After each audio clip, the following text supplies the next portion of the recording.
I think it's a pivotal moment for the tertiary sector.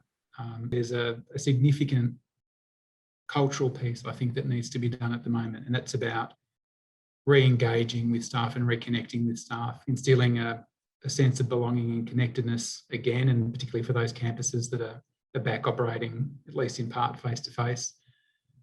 That's really important, and reminding staff of a sense of purpose. And that's probably particularly important for those universities that have experienced a significant financial detriment, and where staff are feeling particularly anxious around job security and the future direction of the university and what the changes mean, and the impact of international students not arriving and us not being sure when they will arrive on their institution. So working together and having clear messages of communication, I think, from university leadership around that is really important, but also making sure that at every level that we're looking after each other.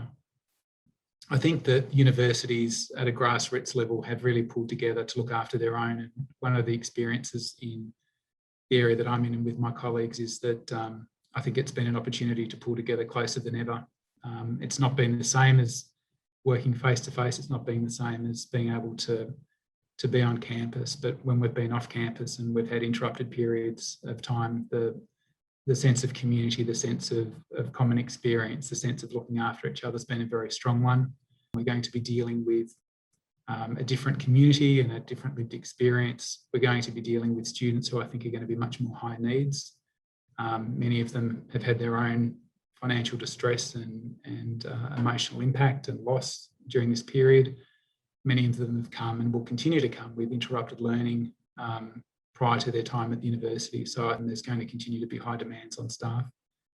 And I think further, the financial impact on universities is likely to mean that staff are going to be called on to continue to work above and beyond. And I think that staff have done that during 2020 and certainly the start of this year. The work demands have been onerous, and that responsibility has been very well shouldered by staff across the sector, I think, in terms of trying to care for each other and care for students and to continue the core business of the universities.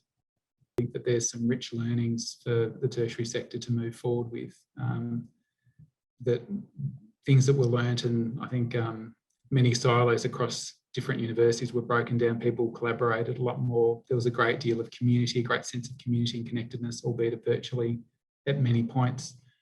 And one of the things that remains critical is we need to care for our staff and make sure that our staff are travelling well and have manageable workloads and are well supported in whatever means they're working, because it's paramount that we look after their mental health. And but it's also paramount to engender the very best support for our students. So one works hand in glove with the other, that we need to have a mentally well university community. We have to have our staff being well looked after. And if we do that, then we can really make sure that we're providing the highest quality care to our students.